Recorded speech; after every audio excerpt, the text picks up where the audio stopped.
Botark, our friends. Hey everybody, it's Jason Blaha here, and once again it's time for another Orc Mode workout, and today was max effort upper day. But just a quick reminder for those of you who watch these videos and enjoy them, please remember to click like down below. Reach over and do that. It would be greatly appreciated. Just reach out and do it. Thank you. So today I went with floor press. I went with decent amount of chain, 28 pounds of chains. Now for some people who are like, is that less than 300 at the bottom? No, because even my chain set, just that rigging I have up that you can see by the collar is 4 pounds alone. Right, and that's before the chains are added. So I'm counting that rigging as part of my chain weight. So a lot of that's still loaded at the bottom. But I'm very bad at the floor press right now relative to my bench. Came in and tested it, went up to a good training max, got 315, so I'm going to bring it up because I benched, my best bench with the Buffalo bar recently was 352. I've done 345 on a closed grip straight bar, right? All been done on camera. Anyone who's questioning it, it's right there. It's all in my video feed. So went up to 295 with 28 total pounds of chains and rigging on there. And it was relatively taxing. So I'm going to work with this. I'm going to see if I can build this up. And I went with pinkies on the rings, by the way. So people who are like, why didn't you list a grip width? Because it's normal grip. I want to get a little better at the wider grip floor pressing because it really hits my pec. So if people say, oh man, was that tricep? No, I felt no tricep. Zero. I felt my pecs light up like crazy, which is one of the perks I get out of the floor press. And originally I did a bunch of floor pressing leading into that first 350 bench before my shoulder got hurt. And then I've rebuilt off of other lifts to get back to it, and then I've kind of stalled. So let's go back to what had originally helped build it, floor pressing, overhead work. I know I need a lot of incline, I needed a lot of tricep. Incline bench is going to be a big priority for me.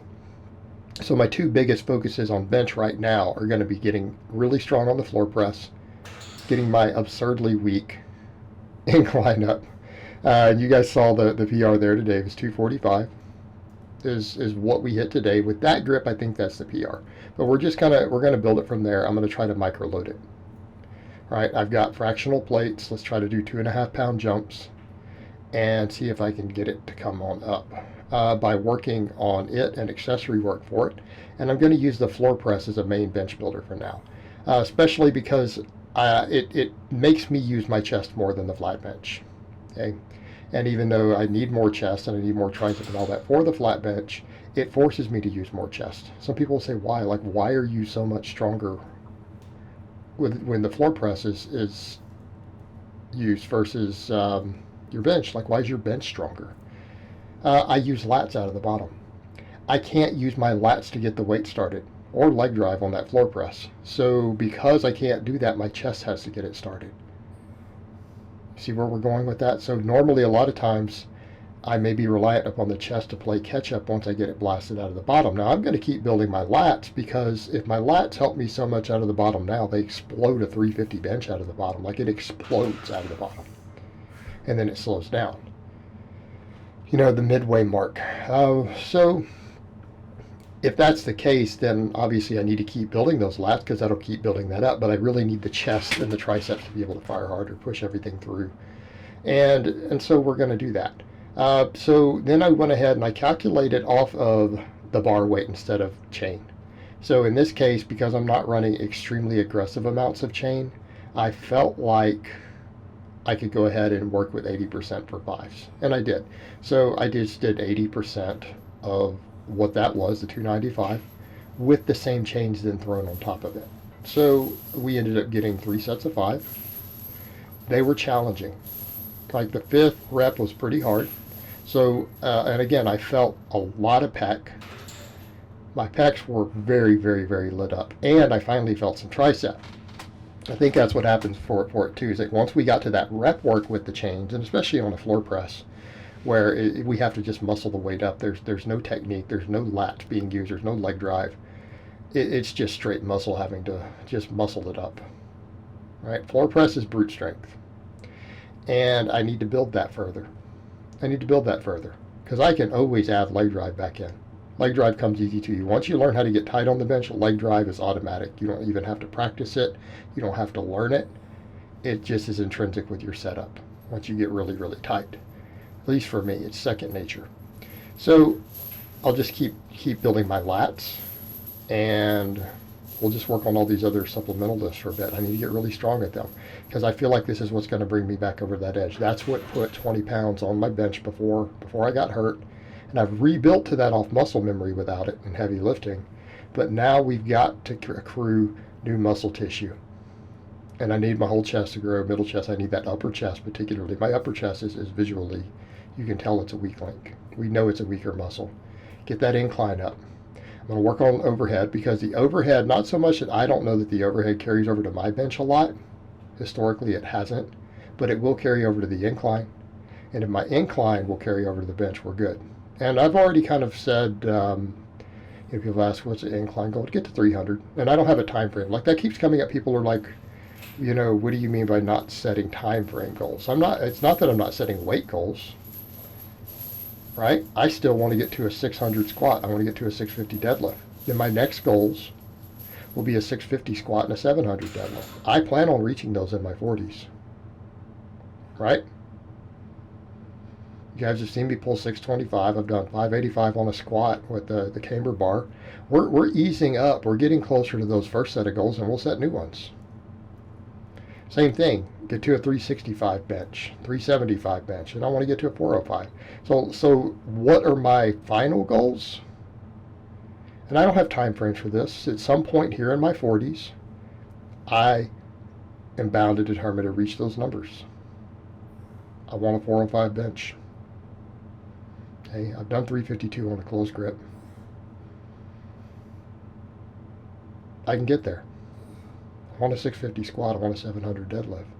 You're like, Jason, that's like a 1750 raw total. Yeah, I know, and that's crazy. But I'm financially stable. I have a perfect lifestyle. I can train, have unlimited recovery. Because at this point, I'm sitting at, as of right now, up to 25 clients. I've got a couple that are somewhat MIA. One of them, I don't know what he did, and that happens all the time with new clients. And one of my guys in quarantine right now, unfortunately. So 25 clients, plus this channel, which pads my income a little bit. The coaching is the real business at this point.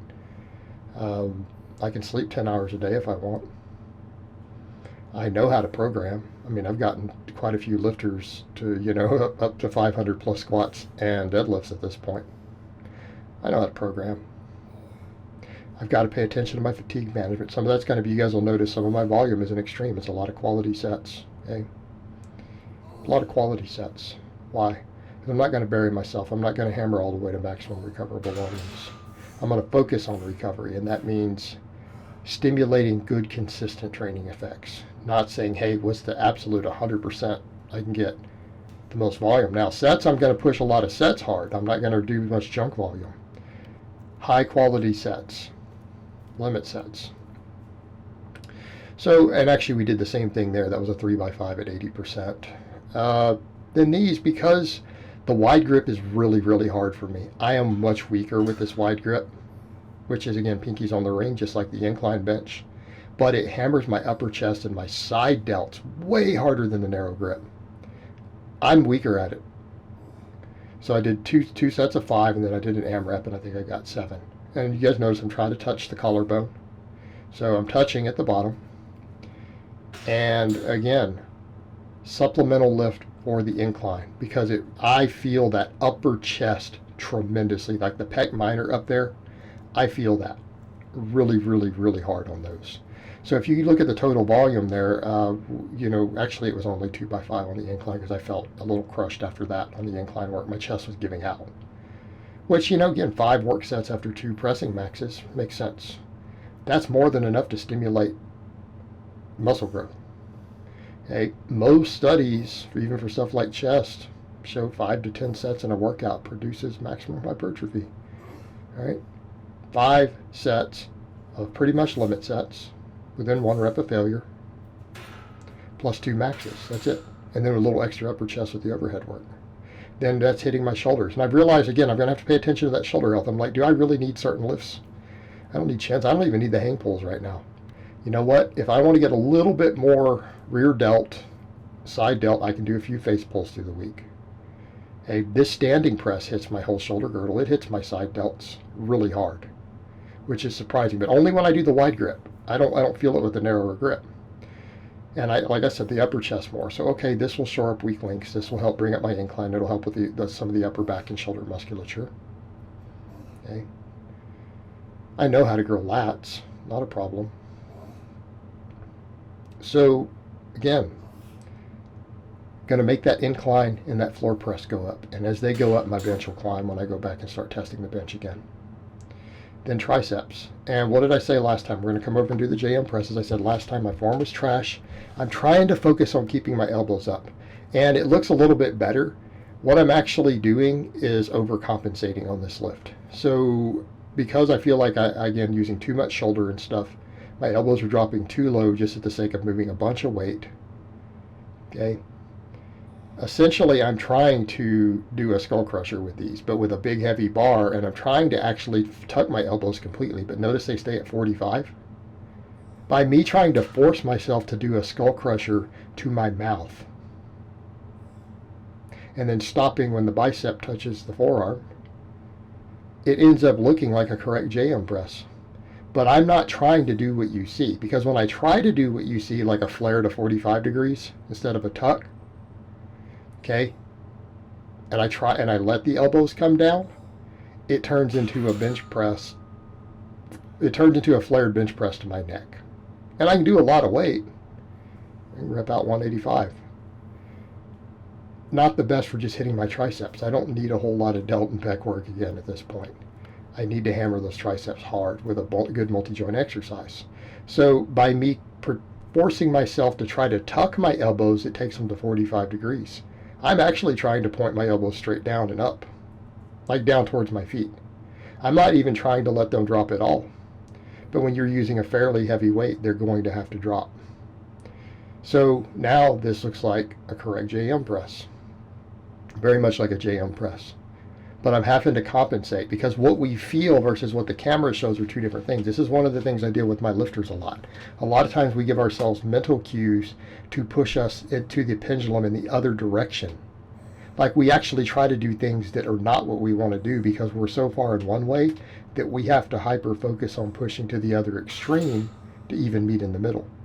And so what we're trying to do is not then what we see expressed. And it worked. It worked perfectly. And I'm going to say, just with 95 pounds with these doing them this way, my triceps hurt. I barely got my 10th rep on each one. Now, I'm going to have to build on these, and I'm going to have to try to maintain this form. I'm going to have to try to focus on maintaining this form and seeing if I can get stronger. Start working my way up slowly. But if I'm doing all this other pressing, my triceps are getting worked. So we come in and do some high rep pump work with the JM press, try to keep it perfect, and just overload it slowly over time. It'll go ahead and beef my triceps up, which we need. We need that lockout strength. Lockouts tend to get me on benching. Okay? And I've done tons and tons of tricep work. And I'm surprised that once I got these dialed in, that 95 pounds felt this heavy for me. Because I can do the crappier version of it with double this weight. So it just goes to show you sometimes that technique when we're trying to do the little bit of smaller exercise that we do. And a JM press is not really a small exercise, just like my cheek curls aren't. But, it is a very direct, a very effective tricep builder. And for rows, I went with my 280 and I just tried to explode as hard as I could, and I got a tremendous amount of back recruitment. My lats felt a ton of work. So I'm like, I'm just going to stop at my 3 sets. Some people say, well, is that enough for your upper back and everything? Yeah, we can get growth off 3 sets. Keeping in mind, though, what else is hitting all my upper back and stuff? Well, the overhead pressing, the wide grip. Right, that's hitting the rear delts and stuff. My deadlifts hit everything. So I can just come in and do a little bit of rear delt work and I'm good. Well, shoulder girdle's being worked. Because I deadlift for volume now, I actually do work sets on the deadlifts, not just maxes. That hits lats. My lats will grow off deadlifts alone. So I'm still doing a couple of really big exercises for the lats. So we end up with, a good 12 quality sets for lats every week. If you count the deadlifting, potentially if I do the full amount, 6 total sets, counting maxes, ramping, and then, work sets or whatever. 6 sets of the rows, but going heavy. These are limit sets pretty much, right? and I'm going hard, and I'm trying to explode as hard as possible. And this is heavy weight. This is 280 pounds. Okay.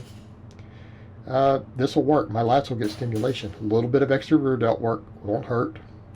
And for me, because biceps sometimes start to become a weak link, we keep the cheat curls in. Okay, when we got a little more reps, I went with the cheat curls and did my 155 again. And we got reps, so I got 6 last time on all the sets. I got 7, 7, and 8. All right, I'm happy with that. And my biceps are done. Like, that was enough. Like, if people say, do your biceps even get a pump for it? Yes, my biceps hurt. Between those heavy sets of rows and these cheat curls, my biceps hurt. I also feel like I feel bicep even on my weighted carries too. Keep in mind, I do farmer's walks like 3 days a week. So, the weighted carries, and the same thing, the weighted carries as far as hitting some of the upper back. All the safety squat work hitting the upper back. My upper back is going to be fine. The only muscle we might say, okay, were we getting enough, could be maybe the rear delt. But you know what? It's very high quality work for the rear delts, even if the volume's a little low. So a little bit of face pulls with some bands, then I'm good. Right? We're good. Train this way, work with this sort of volume. Keep moving towards those long-term goals slowly and consistently. Okay? Now that squat one, the newest squat goal is going to get knocked down the quickest. We're going to see that. Okay? It may not be with the bar that I wanted initially, but we're going to see a 600-pound squat very, very, very quickly. So I've already did 585, and it felt good. It wasn't grindy, right? It was not 100% all-out max when I measured the speed. So we just got to keep moving forward, keep working the weak points. All right, guys, well, that's really all I have to say on that today. I hope it's been informative, and I will talk to you guys next time.